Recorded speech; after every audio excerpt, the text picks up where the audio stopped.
Hi guys, welcome back to my channel. Mayam puna magpu ahan magtada anukumana khurumjari aduga taram nokjari. Mayam ngasi se video ma ngasi hapsarage ado ngasi gi video se yamna nuai ga doba male I wakhanda do ngasi se video se kai semsi sum khallaga ne haidi asumena idea tawre ba ko akhoi da se ngasi engona makeup to honge na ko ma makeup to bai se ma se makeup to bose ma punsi gi ma kai khangpo na te ba ko ado ngasi se nupi ma gi makeup da kari mathau tai aduga kamaina makeup se tawge da mangon da ngasi se khangan doine aduga ma na tawba makeup se jengse mayam kayam phajaba kayam thiba phajagani ani dikhande adu rega su jengse mayam ma se kyam heiger jengse ba ko masuma idea tawraga dum ma kehen ge ngasi ado ma thamdoine magi makeup se full mark 10 thamse ba ko 10 siga ma horen mark se kya phange jeng se ba mayam na su comment dum habiro 10 da asuga su haina sum magi makeup gi matungina mayam na su comment habiro ba ko adu rega de mayam kana tawra se makeup se hora se khoida siga nak ta leire chi makeup hora se ba ko da la makeup to video la Kaya mana hana tay do riba maming matha su kai khang de yam hai bi ase mo ka bakal na pio yam hai bi mo ne khoi to ke ai dai du tra ai hair bridge phadan ge ba ko na makeup to wadan wai jana ba gi ko ne ka ba bu de ne phone na ai hair bridge phadan ge ba ma makeup to basin wai jana ba gi ne ta di wai ge ba kai do ba khang ne foundation ham ro foundation ne tro na isko to phada ka jinjalo na jinjalo ha ba du pai bu jinjalo ham ro foundation ne tro foundation bu tro foundation je lai da foundation lai de ko mayam foundation ja te hin ge ma wanda ai sum hai ke si te ba dang te bi do ba ko adu di kai ka nei ba ma na dir ba di foundation ne ke ne na tro ma ji ke na tro kai na ba bi mo mon law ba ke na do sing kha ma sau ta ni ya sing no ko Sing ge na sing no ko si to ko ni masi jo thok to bi de kang na to ra ke da mayam jengse kai da na makeup se ka bai to ba do jengse mayam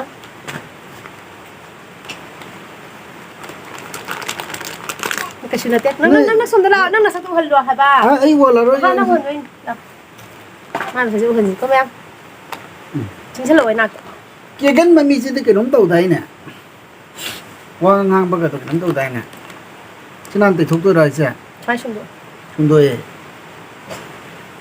so ma bni mà bà cái gì xin lỗi nang do de ai ma ai se ai mo ku do sa lo ba ma re ai no oi no oi không để năng cái năng tàu ngầm ngomong tàu lôi oi no to ro ai ra oi da bi lôi cột cái em buộc ta ai je se na to di ni tàu tàu jai Vishwakarma ta Sakama ne nei makeup ki lai se ke na không để cái cái makeup ki lai se ke no lai department ko no ki lai ma ngom le makeup ki lai se ke mình cái lai rồi đấy tàu rồi makeup bu bi we lai ren bi bi mai be ma suen bi ga no ngasi ai tu se pa ja nam ta ki ke ka to ga yang chalam da kham da de ngona ta ro kai tu ma le ai cái nói tàu ninh đây bên này bà ai đi uding mấy am tàu ya bà sẽ uding se mấy am tàu ya bà co asi sigi ai uji cure skin gi product season này bà tôi muốn đi hai bên này bà co top product am ta use so bigan hai bên này bà co đó ai cái nói sẽ Lakme gi này bà foundation se Lakme gi này bà co ai season ninh đây bên này bà season này dia bà co kui season này bà đó là sigi oi na makeup tàu bà sigi adum mấy am da jeng haning bagi co season này video xem rai bu chung muk chao no uring mum chong thora di your skin ga pung chai to ring ni aja re nakalam na wow re nakalam lang tức lang á mình biết nung re me am aja ba loi re mai ni uring ta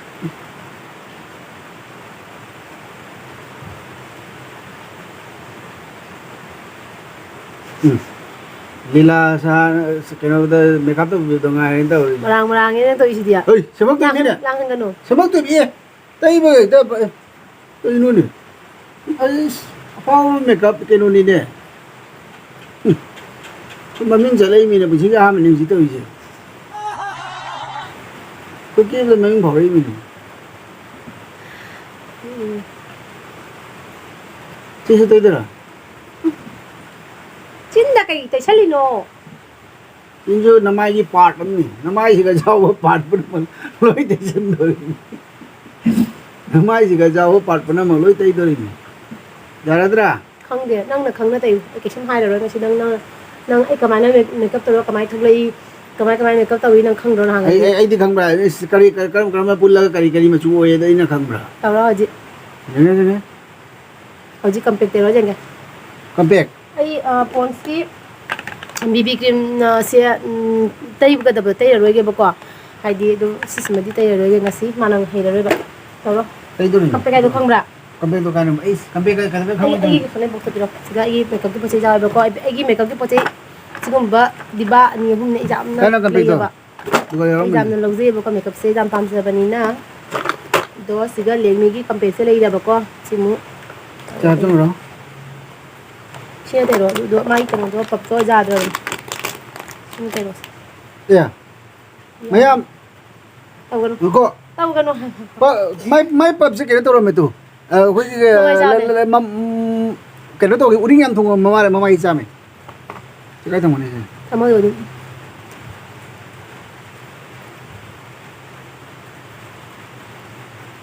mayam kiri ngai dan pi ki masak jengu nu tu mau galak pada jauh pada jengu mo ji di ba em thaja ba ya ba sak na te mo ji nang ai se makeup cái tao bây giờ phải gì ngay từ lâu rồi na gang ni làm cái nó làm đến nó tiêu rồi sao mai nó tao hả ha sao mai nó tắt tao rồi bạn làm cái nó hai là gật tắt tôi nó tiêu ấy hai cái hả bạn mai đâu nó là cái thằng ai bên nó trang không mà mình ấy không đâu rồi được kìa lagu nó chỉ cần đi mua tao để tụi cả ấy tôi mình là ấy số giao đấy đây mình nó không được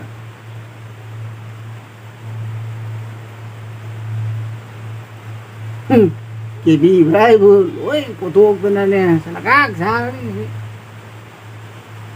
dinda phát đi và cái nông nhang chuối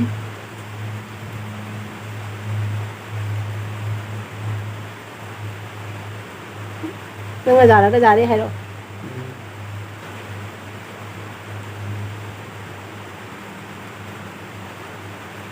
cha đi nào là gì chứ phải ra bên mà cha papa hay bây giờ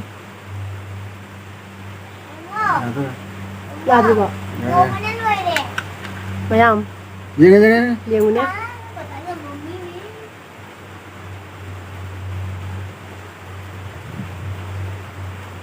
nang bajan bai sai di main già đấy tôi nó cái trăng na to na marang ini ya deh đây đi đó trăng rồi đi về cái nha hồi gì cái đồng ý xin nó nàn thôi rồi xin chiều nó có xin nó mà nó gì nàn hơn rồi mà nên khang ngang đi nhưng mà không độ cây thực thơ kìa vợ xin là mà mai kêu cây thực ý mấy mẹ em cái gì cây rồi thì sẽ cây mi lộc phẩm được cái cây cho mà nó tới làm nó mà nó đi đâu rồi nó xin là cà phê cái gì mà tới gì đó xin là cây tê ra mà nó đi mẹ em phải sao mà lôi đấy xin mầm thắng rồi bắt sao mà lôi đấy già đấy mà khốn này già đấy hả bà Pala này tôi quỳ chân tôi này nè, tôi nói rất là sẵn này. xin chiều gì Ha, pisum. bây giờ có hay cái đó nè Chết lắm tôi à này. xin mua ra ngang đây po xin được tôi này bà con đấy Pirose khang Jadi này. itu ini, Pak. Lau kan ada sinam kan, hai di kata lo tu ini, kata means mana saya hai ga. Tak kayak bani ngom tu tang hai ga di so. Mana kata. Tak kau lo la ga di dia. Xin lỗi thùng rồi bà. Dia ni kamu thung dia. Ai ki sep sila dia ko, sep sila si kata hai ga la sep sila dia.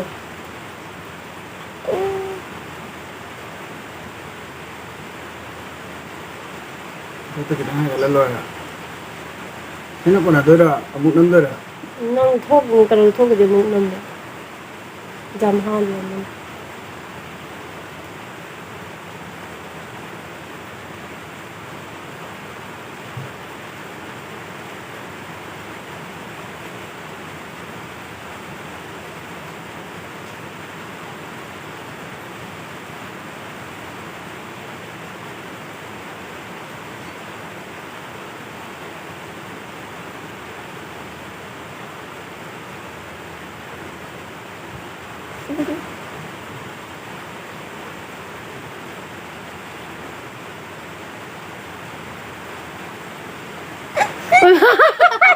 그래. Ay, naku, hindi niya ginagawa. Mo, kayo. 하대. 아마도 제가 그거 막 하면 뭐. Jagu malah. Ma, cruising tayo lagi. Tara. Kayo lagi, kaya lagi niya.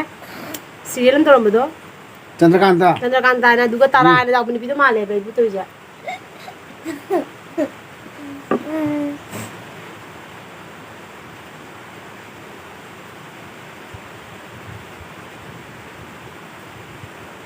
Ay, namjariji mo ko.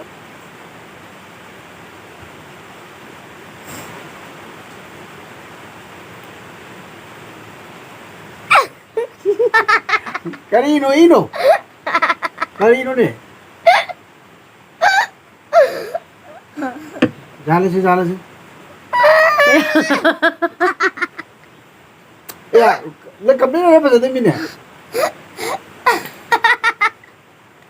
Ay, pisyo mo ka na. नाही बिसुम की दाखवणी चाहिए तो ना Lagto ko siya. Ay, ka rin.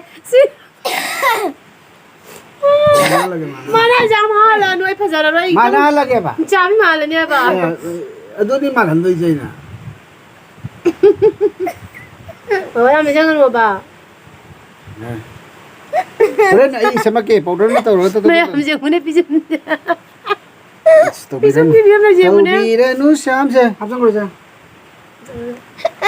दे बसन करी ना तो करे kumsalo mo kumda ka na. Matang da highlight ko ka kare. हाय लाइटर जो आप रहे मैं दांत तो ना मैं दूँ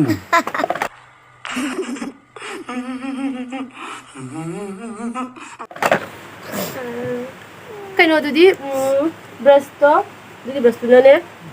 Ni ohun sige mata mo na napama ka hapo. चलो क्या Why to tawon? तो Ha, sila kadai sa sa diga. So sige ha ka tawon. सीधे करी बनना नहीं Na kangin na naghat. Kajaga na ba? ठीक है Kra halo sa. अब तुम कहीं जा जब पे माना करे तो फिर लंगना पड़ा खजाई तरह तो कुछ है Kadai da su da gid na to si mai da su.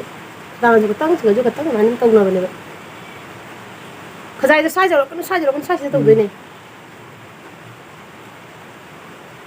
Mama, mama cuma kan papa tahu je nu. ये पता तो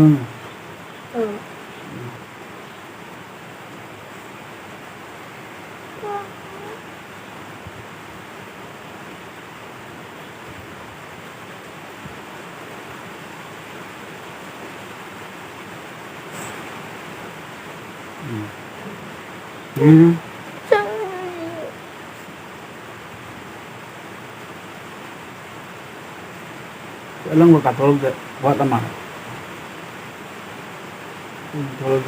Sito. पोलो तो माफी से लगे ऐ सीधे मोग नहीं लाई जे को तो मार तो ये Nang sai da ta chale ke ये na. ना इला आगे सुन लो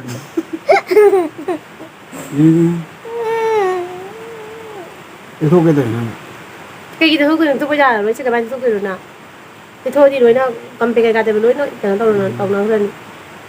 ya Bijum juga. ये Tara ba?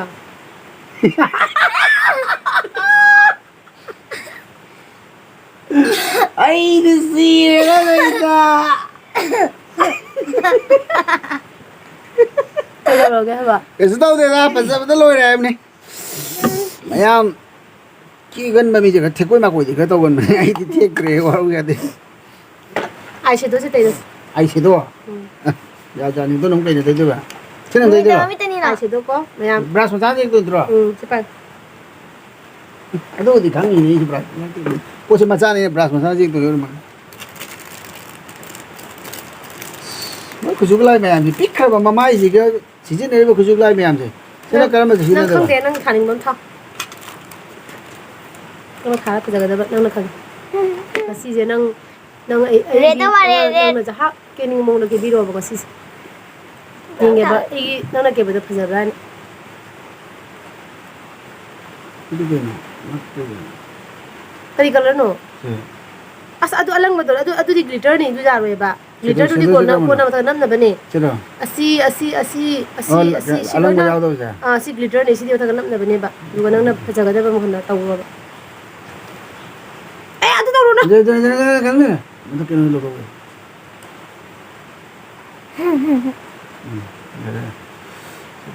지금 세배 가야 Kangde. 아이스 먹었니? ada bengangi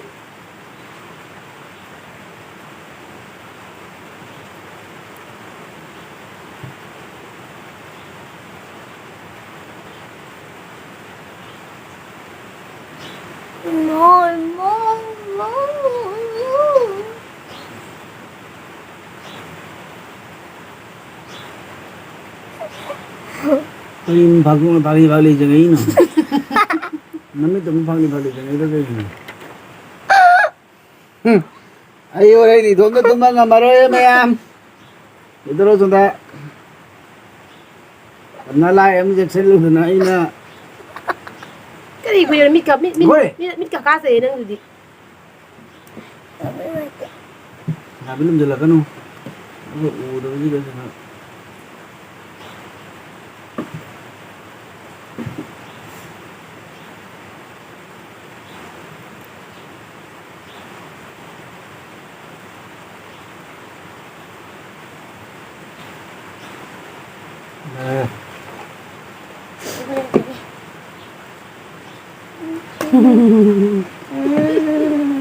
이제 제가 강간에 와일라나 sakit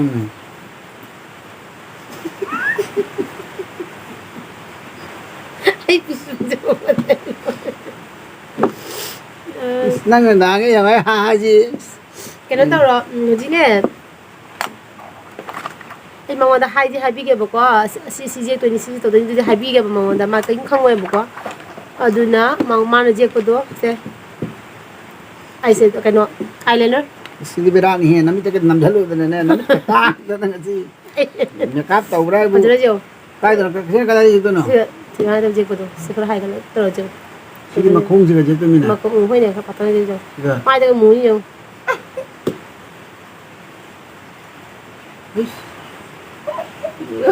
Nama berarti, kaya kau ni, lagi keru.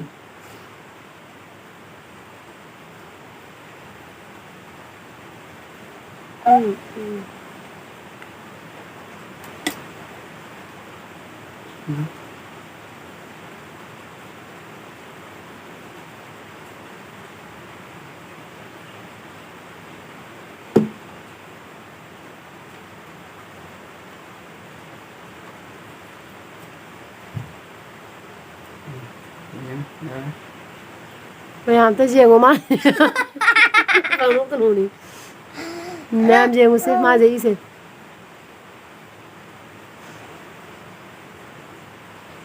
Nó mới được tôi.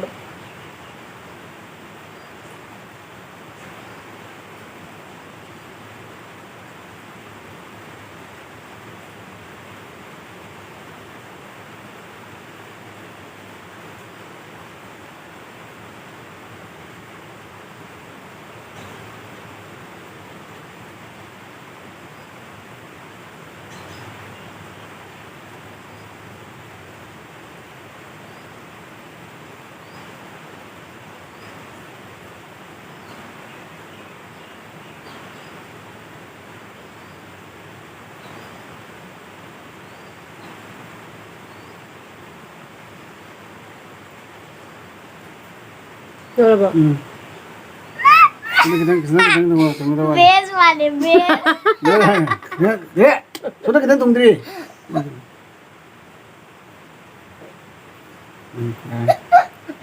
Làm chừng này mà tới gì? Giờ bây giờ. 엄마는 맞아요. 엄마는 못해. 아무것도 만나드리고. 잠깐. 야래. 너 호지나 리스트 타러 되게. 까노나게 립스틱도. 맷, 마야 맷 은나 타한 게 보고. 라고. 난 그러면 타니. 컬러 훔시다. 제 컬러 훔실래 보고 이게 지나 그라 ngang ngang 흔 거도 봐.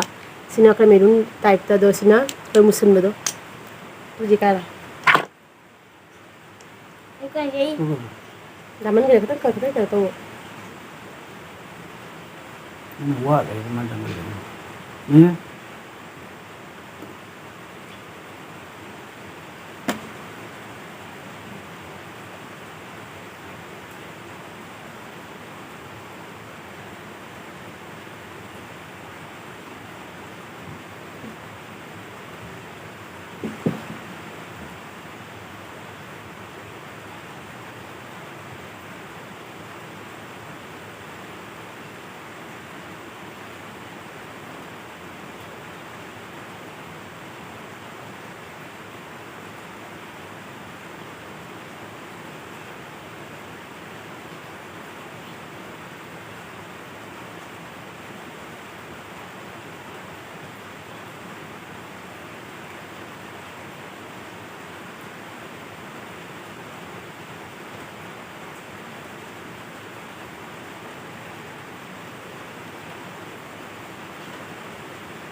Ayun nga talaga. Ay, minyan niya ko. Chalo yan. Mayam jangan se. Akar akar sing sing guys. Malis tu thabi lewo ko. Jaga lo yan doy. Ini jai ko mayam. Nè, mà bên dưới mà chết được. Ở đời lôi tới sáng là gãi đấy. Ấy nó phải ra trực ra đi mana. Mấy đầu lôi tới sáng đi. Ja daga listu sang nga nanda. Jar ba lôi ra ba. Nagap lôi ra bang sige. Chi na muna sandon. Hey, adu di yaad hai, adu di ngamu hai. Ye si try. Mayam makeup ti loi le ba ko. Do si koi si number do dum daga nam han ge ba ko bangonda. Jeng se ba mangam brangam da braina. Phai bra chum bra da jeng se ba ko. Chadon si nam hal se mayam. Jeng se ba ko. Apun si ge han ba khoi dana ngon de ki bi ne. Do Hadi lai ra. Masa tu khari ge pro. Nong pu thora. Do kanan tau le ba ko. Sai ma dai bro. Ja hai ya ba ko ma hai ti hai ya ba. Do ai di yam na ke gal le khar ke gal le ba ko. Aduna makeup se ma di jam makeup to ba se ma pam jade ba han de gi su ma makeup to cham na le ta hai ba Nong ko. se pu thora. Aduga ai na di jam na makeup se pam ja ba. Ado ai nam pam jade ba ni ma dum ja re ba ko huji ti dum makeup to to du ya re. Ado ma ngasi kari kari makeup se kari kari changi kamaina kaya to bunu hai chum mayam da mangon da khangan jari ne ba ko ina. Kena kai de no ji. Sige sai de ro. Sai da di ta daga makeup se. Ji ba means minus of tham doing.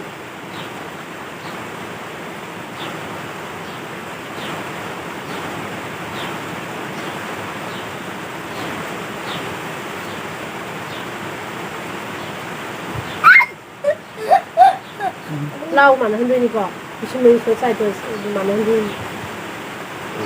Si de. Difference.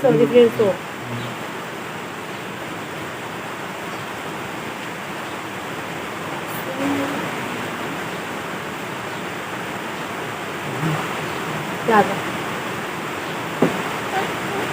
Đây. Cái thuốc gì? Làm. Tôi thôi đi lấy ra phần nhỉ. Bây giờ mà nặng lên. Mà tao bây giờ bà.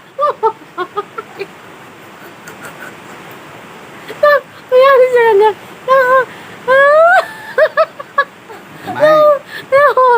Nhiều đây mày không?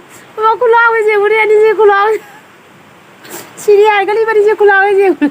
Ra thì thôi. Thế thôi đi phải trả lời bà. Rồi.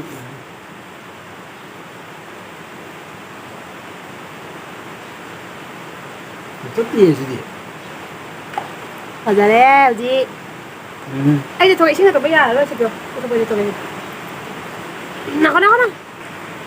ꯃꯨꯊꯠꯈ꯭ꯔꯦ ꯃꯌꯥꯝ ꯑꯩꯈꯣꯏ ꯗꯥꯅ ꯑꯍꯥꯟꯕ ꯖꯦꯛꯄꯗꯣ ꯌꯥꯗ꯭ꯔꯦꯕꯀꯣ ꯌꯥꯝ ꯂꯥꯎꯔꯦꯕꯀꯣ ꯑꯗꯣ ꯃꯊꯪꯗ ꯑꯃꯨꯛ ꯐꯖꯅ ꯖꯦꯛꯀꯦ ꯃꯥ ꯑꯗꯣ ꯑꯃꯨꯛꯇꯪꯒ ꯖꯦꯛꯍꯟꯁꯦ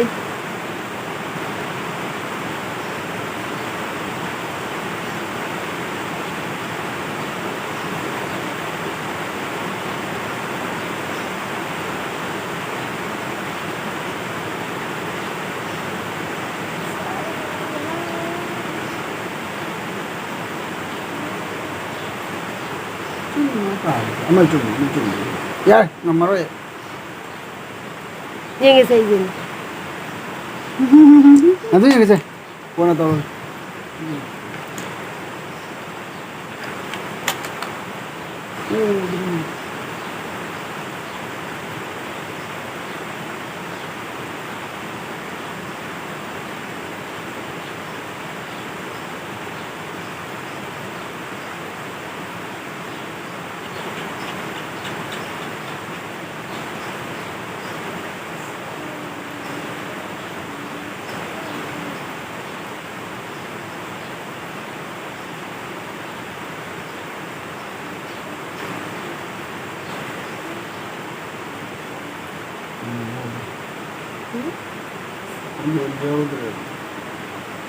깡아리 펴줬죠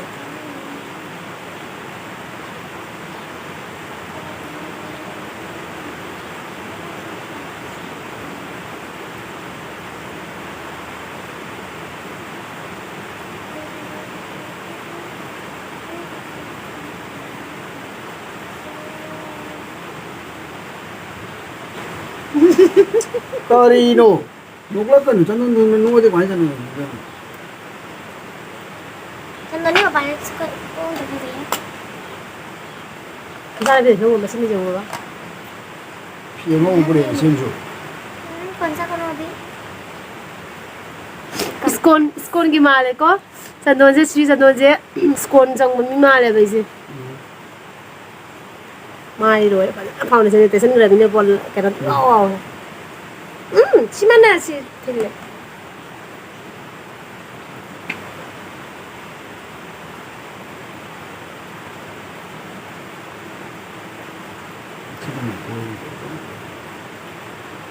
Woi, ini lagi berapa?